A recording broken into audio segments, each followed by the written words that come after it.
So good day everyone. So now let us discuss about the Enlightenment and Revolution, which is under of this is Enlightenment spread and the American Revolution. So the objectives of these are understand how Enlightenment ideas spread across continents during 18th century, analyze historical events showcasing the spread of Enlightenment principles, appreciate the interconnectedness of global intellectual movements, recognizing the diverse impact of Enlightenment ideas. So now, here's the timeline of Enlightenment spreads. So the Enlightenment ideas spread through the Western world and profoundly influenced the arts and government. The enlightened problem-solving approach to government and society prevails in modern civilization today. So the Enlightenment was powerful intellectual and philosophical movement that flourished in Europe during the 17th and 18th centuries. So now let's proceed to a world of ideas. Paris was the cultural and intellectual capital of Europe. People come study to philosophize and enjoy the culture of Paris to enlighten ideas. Wealthy women held salons, social gatherings to discuss ideas.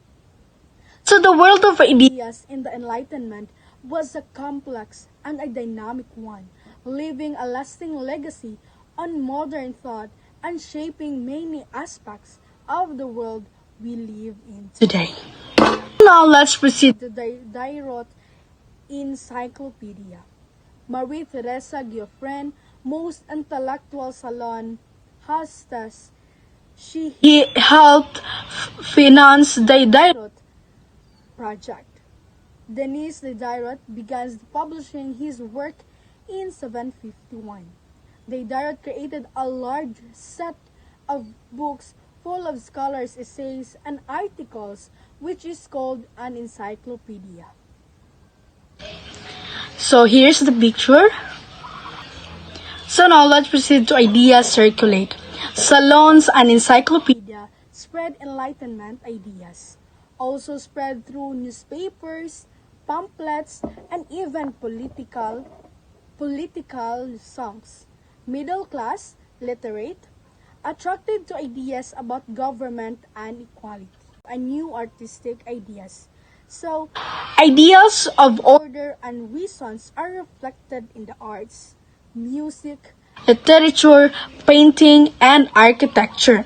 So, in the Enlightenment impact on art continues to resonate today, influencing our appreciation for different artistic styles and themes, and reminding us for ongoing dialogue between art and society. So that's it in new artistic ideas. Yes. So new classical style emerges. Baroque art dominated in Europe. Grand ornate design. New classical style developed. New classical modeled after classical Greece and Rome, simple and elegant. So, neoclassicalism was a cultural movement that swept across Europe during the 18th and early 19th century. It was primarily focused on the arts, visual arts, literature, music, architecture, and drew inspiration from the art and culture of classical antiquity, particularly Greece and Rome. Changes in music and literature. Classical music emerged lighter, more elegant than earlier style. Franz Joseph Haydn, Wolfgang Amadeus Mozart, Ludwig van Beethoven. Europeans began writing novels, such as plots, suspense, and explored characters, thoughts, and feelings.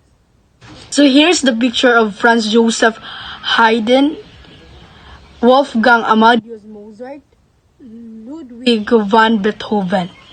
Next is we have the Enlightenment and monarchy. So many philosophies believe that the best form of government was a monarchy in which the ruler respected the people's rights. As we already know that monarchy is a form of government where the royal families are the one who ruled in their country. So with that, they try to convince monarchs to rule justly. So since they are being convinced to rule justly and also they respect the people's right, they embraced new ideas and made reforms, and now it became known as enlightened despots. So now we have the Enlightenment despots, where monarchs who embrace Enlightenment values to strengthen their rule. So they supported philosophy's ideas in order to strengthen their rule, and they had no intention of giving up power. So they also changes they made. They have changes that they made were motivated by two desires. The first one is what would make their country stronger, and the next one is what would make their rule more effective. That's why monarchs here embrace enlightenment for them to strengthen their rule for that specific country. Next is Frederick the Great. He is the king of Prussia that ruled 1740 to 1786, where he granted religious freedoms and he reduced censorship. He also the one who improved education and reformed the justice system and abolished torture. He is also known as the first servant of the state. So as you can see, the beside of the text, the picture of Frederick the Great for you to recognize it. Next is Joseph II. He ruled Austria from 1780 to 1790, and he introduced legal forms. He also have the freedom of the press, freedom of worship, and abolish serfdom. And when he died, most of his reforms were undone. Next is Catherine the Great. So she is the one who ruled Russia from 1762 to 1796. She ruled with absolute authority but wanted to reform Russia, and she reformed Russia law-based ideas of Montesquieu and Beccaria. So there are the monarchs who are from royal family, and they are the one who rule that time. So next, reforming Russia. Since Catherine the Great is the one who ruled Russia, Catherine recommended that she wants to have religious toleration. She also abolishing torture and capital punishment, which includes her commission did not accomplish these goals because it eventually passed limited reforms, did nothing to help peasants, and serfs rose up against her. So the army crushed them, and then it turned power of serfs over to nobles. So after that, Catherine expands Russia. So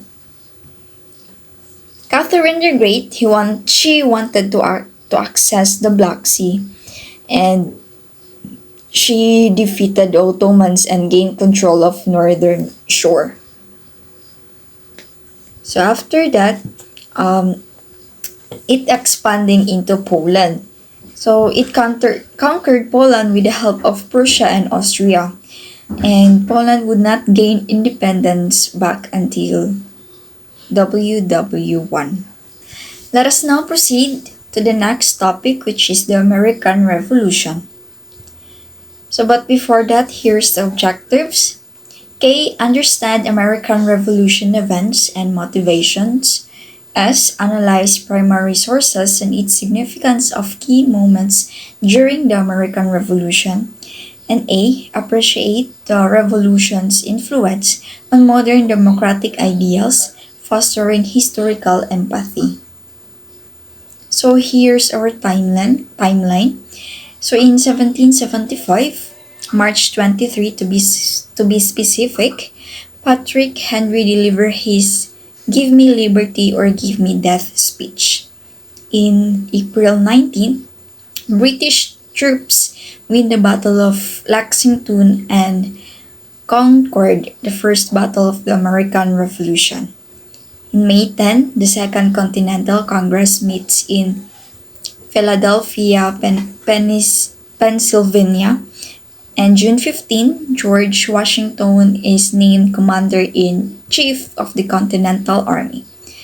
In the year 1776, January 15 to be specific, Thomas Paine's Common Sense is published.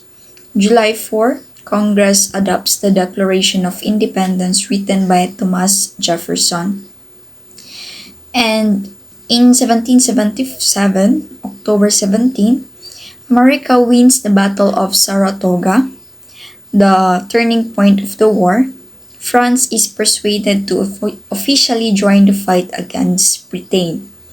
In 1778, February, France signs a treaty of alliance with the United States. Prussian Captain Friedrich von Steuben goes to Valley Forge and trains Continental Army. In 1779, which is in June, Spain declares war on Britain. In 1781, October 19 to be specific, British surrender after losing the Battle of Yorktown. And lastly, 1783, the Treaty of Paris officially ends the American Revolution and British control of the 13 colonies. So let us first define what is American Revolution.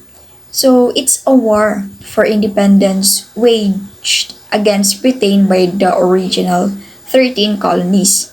So as you can see, it started from 1775 to 1781 and it happened at British colonial America. So this era happened because 13 colonies desired independence from Britain after Britain started taxing the colonists to pay for the French and Indian War.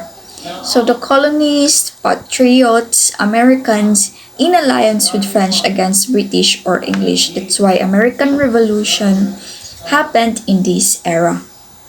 For the desired independence from Britain after the Britain started taxing the colonists to pay for the French and Indian War.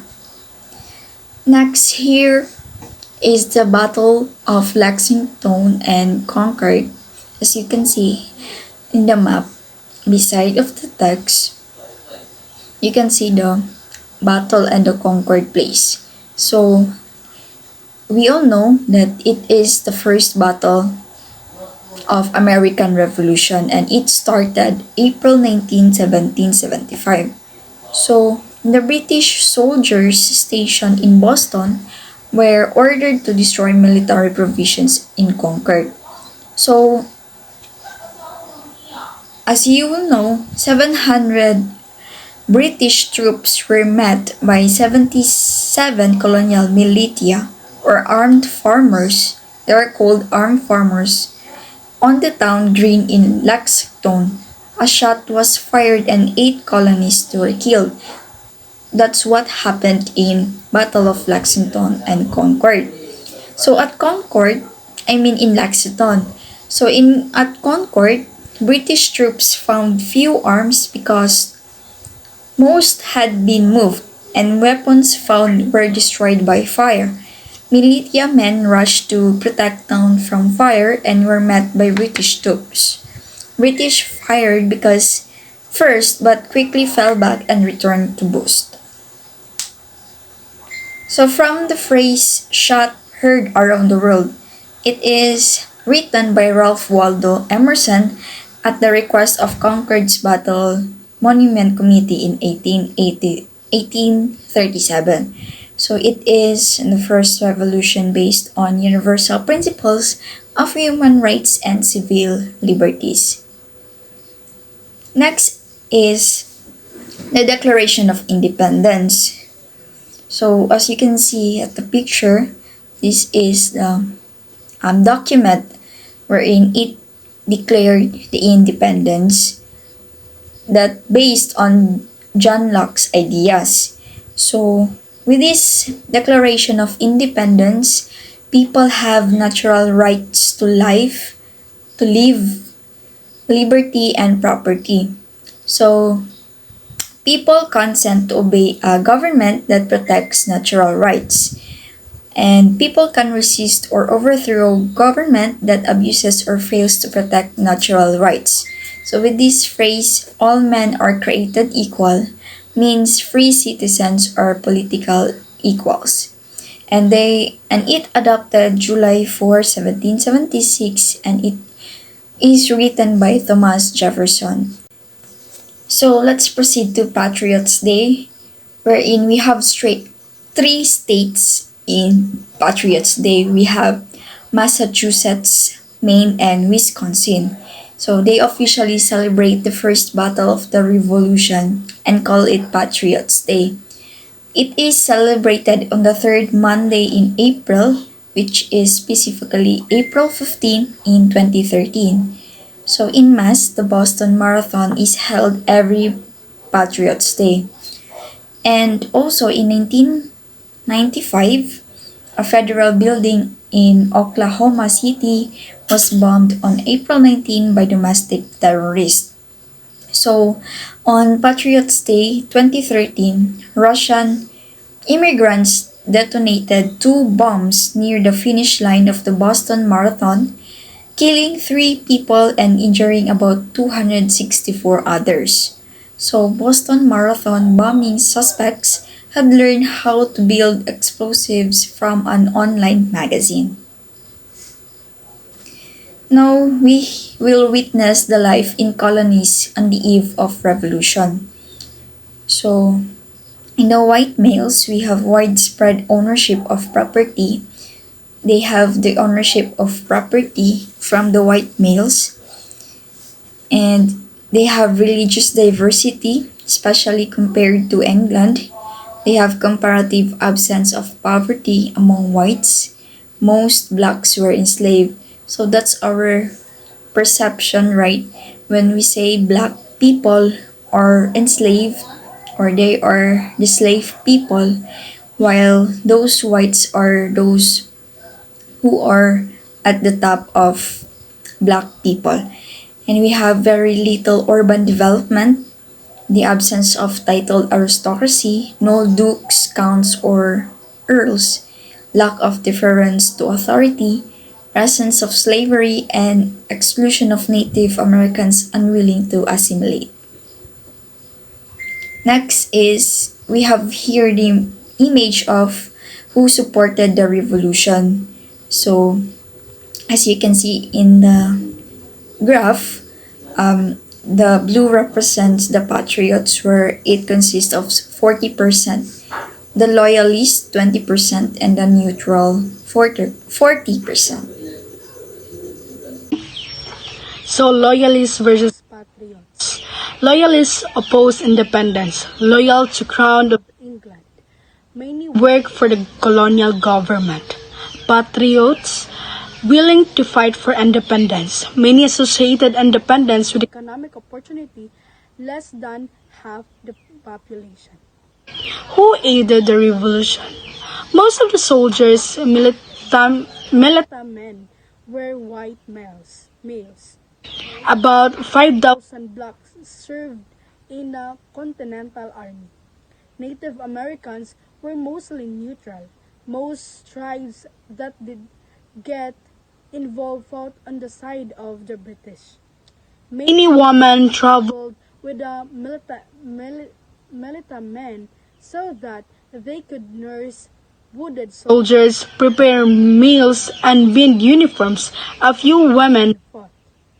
Molly Pitcher loaded cannons for the Patriots, financing the revolution. And the Second Continental Congress raised funds by selling bonds to investors and foreign governments. Congress printed paper money. Ham Solomon used a personal credit to serve as a broker between France and America, thereby helping the U.S. convert French loans into cash. Treaty of Paris in 1783 confirmed U.S. independence, set boundaries of U.S., ignored British treaties and promises with the Native Americans, promised repayment of Americans' debts, did not set dates for a British evacuation of forts in the U.S. So that's it for today's video. Hope you understand or get something about this topic. Thank you.